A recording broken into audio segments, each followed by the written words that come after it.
So lay it back, yo. Non-stop, yo. Into the beat, yo. The body rock, yo. So lay it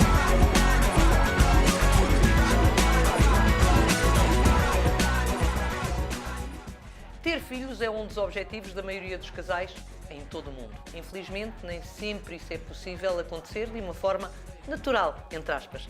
De acordo com a Organização Mundial de Saúde, 15% dos casais em idade reprodutiva sofrem de infertilidade. Em Portugal, os dados da Associação Portuguesa de Infertilidade dizem que cerca de 750 mil casais que não conseguem ter filhos pela forma tradicional. A Carla Barreirinhas e o Paulo Santos faziam parte desse grupo. O Saúde em Jogo foi conhecê-los e saber se conseguiram reverter o problema. Já andávamos a tentar ter filhos há uns anos, não conseguimos. Depois fomos seguidos pelo médico de família, o médico de família encaminhou. Quando fomos confrontados pela primeira vez, custou um pouco, porque éramos novos. Nós fizemos 2 tipos de tratamento, todos à base da FIV, da fertilização in vitro. O primeiro foi esse que fizemos, que falhou, pronto, que não deu em nada. Depois tivemos embriões congelados também, fizemos um TEC, que foi a continuação, com os embriões congelados, mas esse também não foi bem sucedido. Pronto, desde o que tinha falhado tivemos que esperar um ano, porque o processo inclui a retirada dos óvulos, não é? E não se pode estar a retirar óvulos também frequentemente. No início de março foi quando fiquei a saber que estava grávida. Depois daí é que tive que esperar sensivelmente 2, 3 semanas para verificar se tinha decorrido bem, pronto, estava a evoluir. Fiquei contente, como é óbvio, não é? Mas quando nós passamos por este processo acaba por ser psicologicamente muito desgastante. Mesmo que haja um caso ou 2, como aconteceu connosco, que não evoluiu, aquela fase de ir abaixo, mas depois há que recuperar e voltar a tentar. Cada caso é um caso. O facto de eu ter conseguido desta forma não quer dizer que todas as pessoas consigam, nem tão rápido, pode ser mais lento, mas não desistir e continuar sempre a persistir no sonho, se é mesmo aquilo que querem, acho que devem fazê-lo. O Saúde em Jogo trouxe a história de Carla e do Paulo também, que foram tratados no Centro de Infertilidade e Procriação Medicamente Assistida do Hospital Garcia de Horta e que hoje contam com mais um membro na família. E bem, a propósito, está também no Saúde em Jogo a doutora Iris Bravo, ginecologia do Hospital Garcia de Horta, que vem acompanhada por outra médica também bem conhecida, a doutora Teresinha Simões, da maternidade Alfredo da Costa. Sejam bem-vindas, é um prazer tê-las aqui. Doutora Iris, primeiro para si, a história da Carla e do Paulo foi tratada no seu hospital, pela sua equipa e pela senhora também, diretamente, sim. não é? A Carla e o Paulo estão connosco desde 2014. Já são um casal nosso conhecido, passaram por mim, passaram por colegas meus e são um exemplo porque... Ele é um exemplo, é isso que eu queria perguntar. Um são casal um exemplo muito típico. Positivo. Tiveram vários insucessos, portanto nós conhecemos desde 2014, foram várias as tentativas até chegarmos aqui, claro.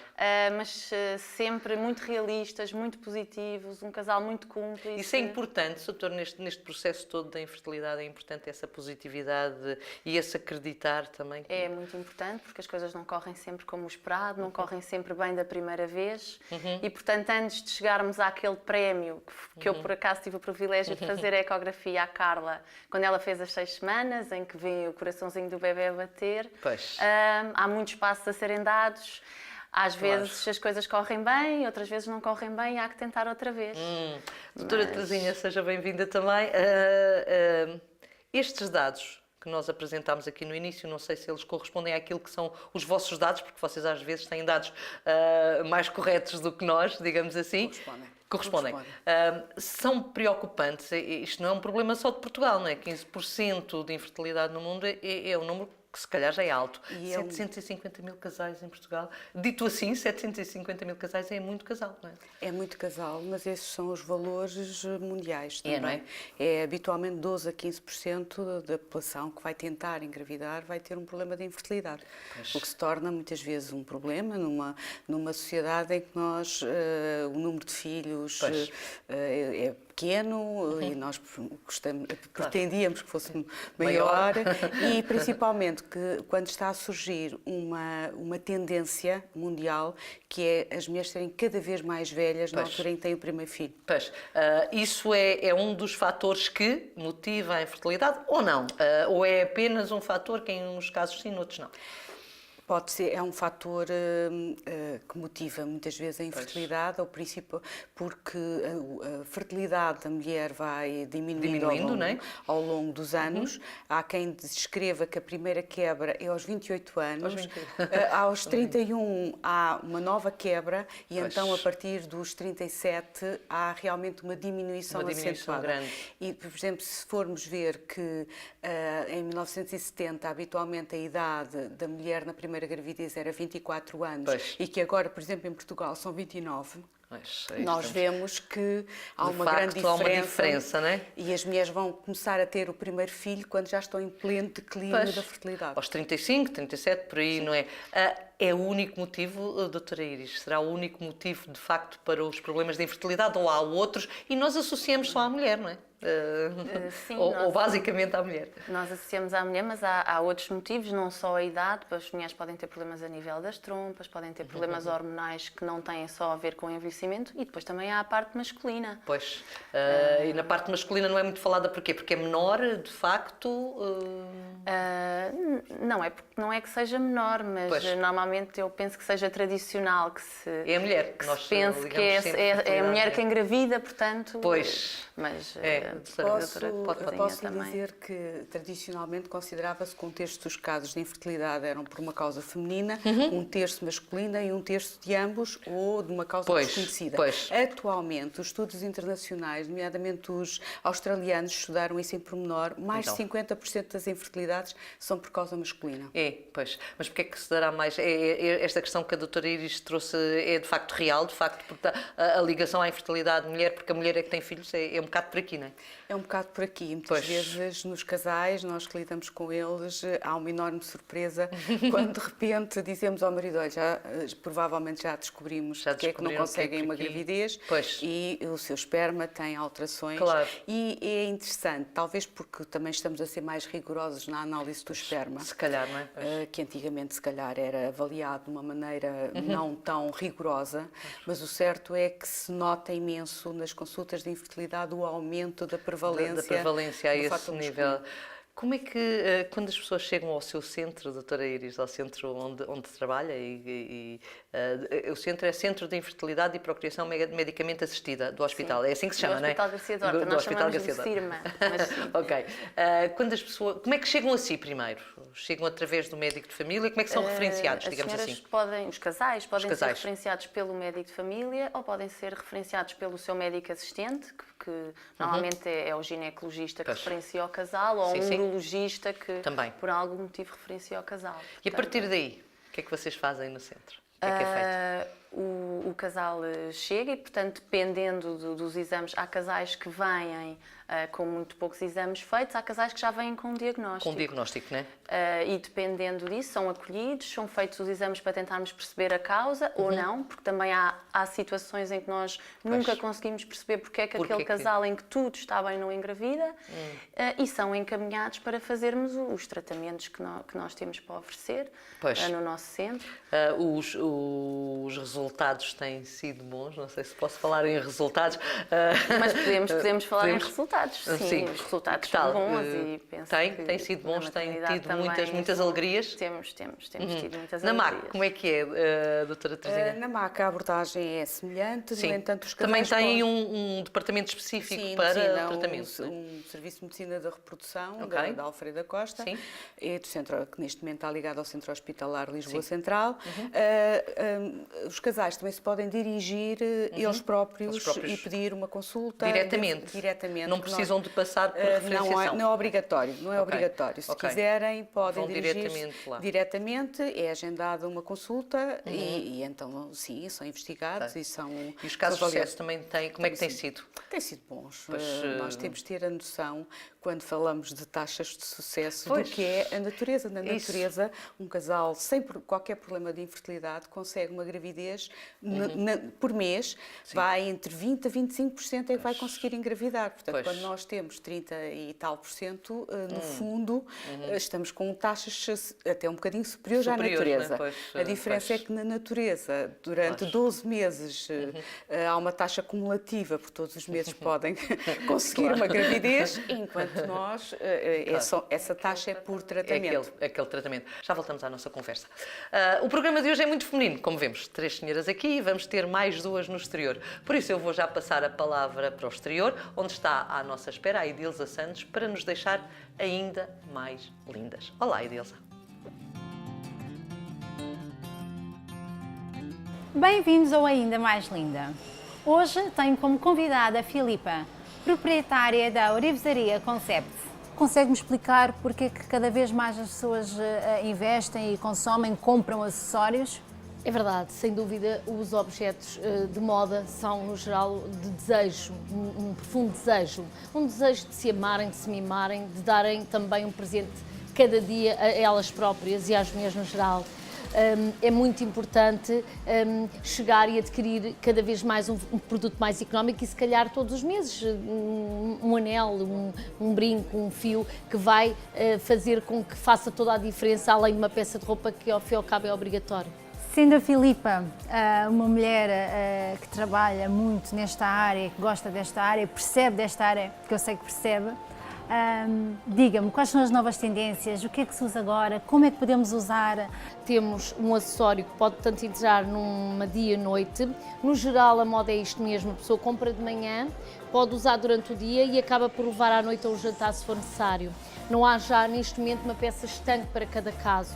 Consegue-se cada vez mais uniformizar as peças de forma a que elas não sejam só para um caso específico. Elas conseguem ter o glamour do antigamente com algum design contemporâneo. Continua a haver aqui uma conclusão de voltarmos às raízes, mas sempre com um apontamento contemporâneo, o que é enriquecedor e manter também esta cultura da orivesaria, que não se pode esquecer. Espero que tenham gostado aí em casa e aí também no Estúdio Marina. Beijinhos e até ao próximo Ainda Mais Linda. Foi a Edilza Santos, estilista, sempre bonita e elegante no Saúde em Jogo, só aqui na Bola TV. Por aqui no estúdio, o Saúde em Jogo volta a conversar agora com as ginecologistas Iris Bravo e Terezinha Simões. O problema da infertilidade que atinge tantos casais está aqui na ordem do dia. Vamos agora falar dos tratamentos, como é que acontecem os tratamentos, como é que são feitos e tudo isso. Há vários tratamentos, há uns mais modernos que outros, neste momento é mais fácil, não é? Doutora Terezinha, comece por si. A ver, os tratamentos, no fundo, dependem um bocadinho também do fator que está em causa. Pois. Mas, de modo geral, nós começamos, se uma mulher, se, por exemplo, se a senhora tem as trompas permeáveis, se não há um fator masculino, ou, por exemplo, se a mulher tem uns ciclos irregulares, logo o primeiro tratamento, tentamos uma indução da ovulação, para ver se conseguimos que aquela mulher passe a ter ciclos regulares e, a partir daí, se consiga uma gravidez natural. Depois, se não engravida, muitas vezes avançamos para a inseminação intrauterina, em que aí já os biólogos vão tentar melhorar um bocadinho o esperma e introduzimos o esperma dentro do útero para ver se a senhora engravida. Se realmente ou existe uma obstrução tubar ou existe um fator masculino, tem que se avançar para tratamentos mais específicos, que são a chamada fertilização in vitro e a microinjeção. A fertilização in vitro. Portanto, temos aqui uma série de patamares, de graus para ultrapassar. São tratamentos complicados, ou seja, ao ouvir-vos falar, uma pessoa fica com a ideia de tanta coisa para fazer e num local tão difícil de se tocar, de se mexer numa situação dessas, a mulher não se sentirá pouco confortável, sente-se confortável. Como é que é, doutora Iris? Como é que vocês conseguem, de facto, fazer esses milagres? As pessoas não são todas iguais, Pois não? mas são tratamentos que são um bocadinho invasivos, não é? Porque para a mulher vai implicar fazer várias ecografias e as terapêuticas, excluindo a indução da ovulação, que é para os problemas das mulheres que não conseguem ovular, são normalmente injetáveis e são injeções que as senhoras têm que fazer na barriga. E lidar com isso para ter um filho. A pessoa imagina que vai ter um filho de uma forma natural, numa história de amor. Não imagina que vai ter um filho depois de fazer injeções e de fazer 3 ecografias e de fazer uma inseminação. E os casais às vezes ficam um bocadinho, notamos algum desgaste nos próprios casais e às vezes é preciso parar um bocadinho. Isso, como disse, são períodos lentos. No caso da Carla e do Paulo, houve 2 anos de tentativas, não é? Mais de 2 anos de tentativas, são períodos lentos.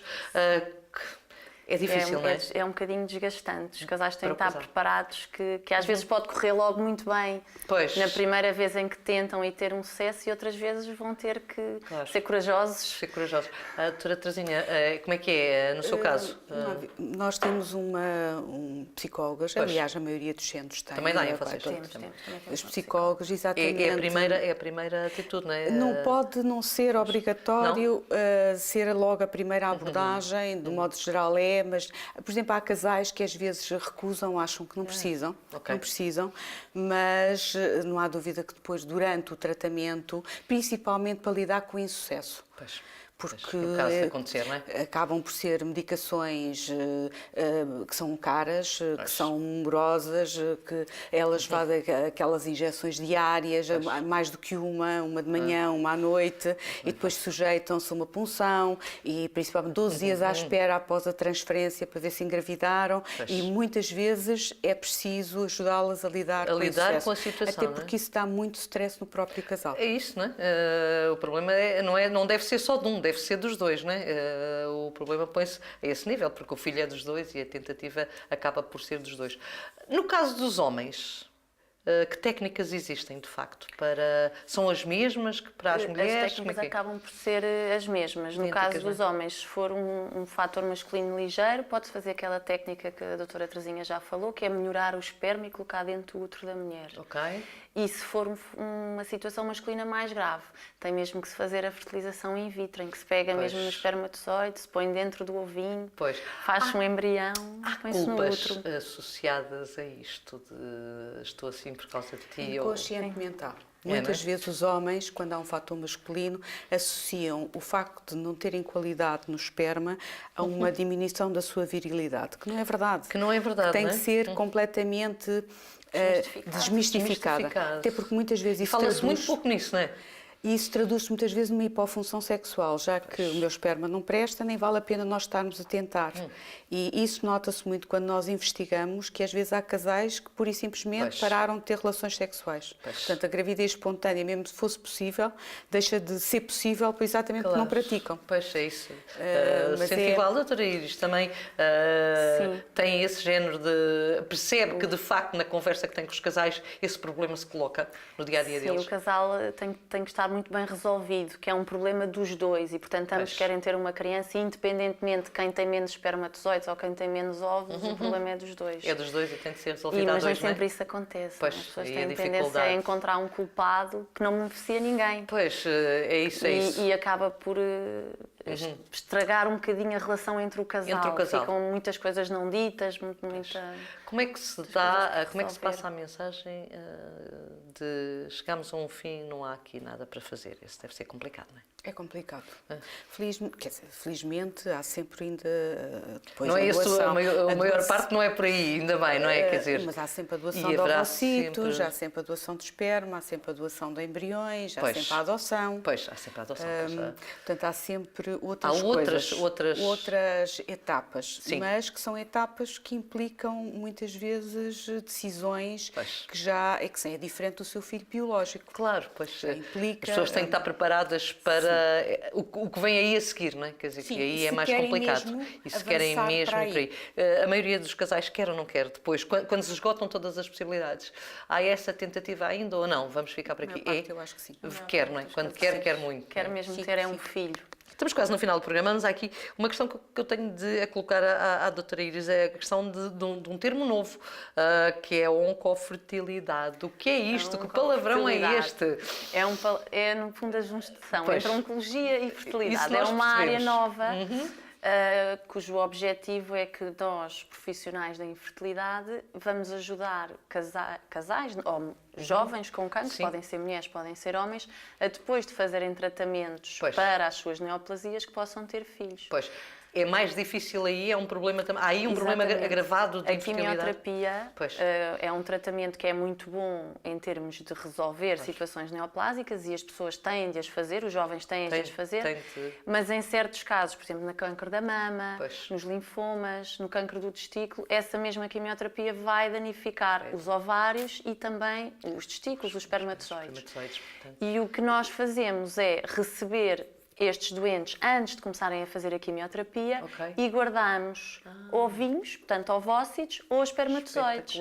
Depois do seu tratamento com quimioterapia, quando a pessoa decide que quer ser mãe ou quer ser pai, não é? Se não consegue de forma espontânea, o que pode acontecer porque fez a quimioterapia, nós temos este material guardado e utilizamos para fazer embriões que a e ciência para não que tenham faz, não é? uma criança. A evolução da ciência é fantástica. Eu acho que é fundamental as pessoas saberem que há uma janela. Por exemplo, nós na Alfredo Costa também fazemos, não há lista de espera. Podem, após o diagnóstico, vir imediatamente. Isto tem que ser feito antes da quimio. Não há lista de espera para aí, disse-me. Não há. Mas há lista de espera para porque isto é tratar um tratamento que tem que ser feito naquele intervalo, rapidamente.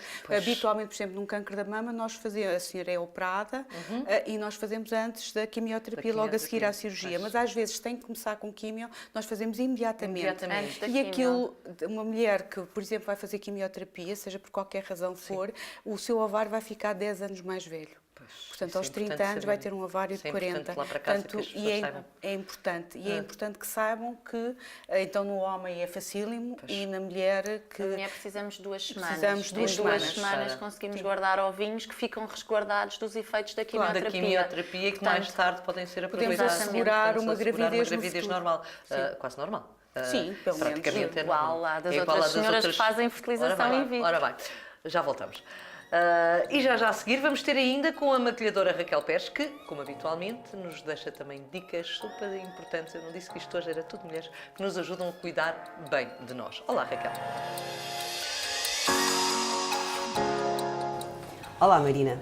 Hoje a nossa rubrica Cuidar de Nós vem a um sítio muito especial, a Farmácia do Colombo, e vamos falar de uma marca que traz 2 produtos extraordinários. Vou começar com uma máscara de anti-aging. Desde já gostaria de vos apresentar a doutora Carla Neves, farmacêutica e formadora da ISDIN. Olá, Raquel. Bom dia. Muito obrigada por estar aqui connosco. Eu é que agradeço. Vamos fazer aqui uma pequenina demonstração. É uma máscara de hidrogel, portanto tenho que desdobrar, como está a fazer. Muito bem. Não sei se quiser ajuda.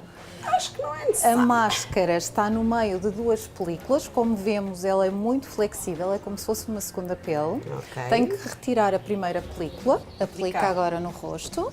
Vamos retirar a segunda película, porque depois aí sim conseguimos fazer a adaptação completa ao rosto. Qualquer pessoa pode aplicar esta máscara, portanto é uma máscara, como diz o nome, anti-aging, anti-envelhecimento. É uma máscara de hidrogel. O hidrogel é um material que proporciona uma absorção 10 vezes superior do que qualquer outro material. E por isso vai proporcionar uma absorção dos princípios ativos e uma ação muito maior do que qualquer outra máscara. A nossa mask cream já fez o efeito que tinha que fazer, já passaram os 20 minutos. Vamos então retirar. Bom, a minha sugestão está dada. Mask cream da ISDIN, uma ótima solução. Doutora Carla, muito obrigada pela sua ajuda. Eu é que agradeço, Raquel, foi um gosto. Muito obrigada. Até o próximo Cuidar de Nós. Estamos no final do Saúde em Jogo de hoje. Esta meia hora passou super rápida, nem demos para ela. Eu quero agradecer-lhes muito por terem trazido um problema que é tão importante para tantos casais portugueses. 750 mil casais, é muito casal que está, de facto, com problemas de infertilidade, e deixar-lhes aqui uma mensagem de esperança, porque há quem esteja a tratar dos casos deles, mesmo com a lista de espera é grande, doutora Teresinha? Na Alfredo Costa é cerca de um ano.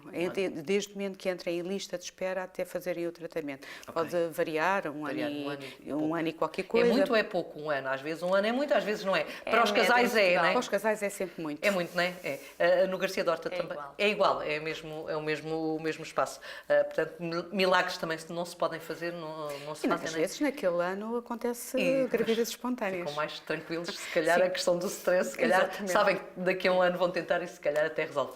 Agradeço-lhes muito terem estado comigo aqui a falar sobre a infertilidade, um tema que, como disse há pouco, afeta já casais demais em Portugal e, de facto, porque não tentar mais cedo, ser mãe mais cedo, se calhar resolveria em larga escala muitos dos problemas. Agradeço-lhe também a si que nos acompanhou esta hora e já sabe que conto consigo 2 a 8 dias, porque é a sua saúde que está em jogo. Até lá.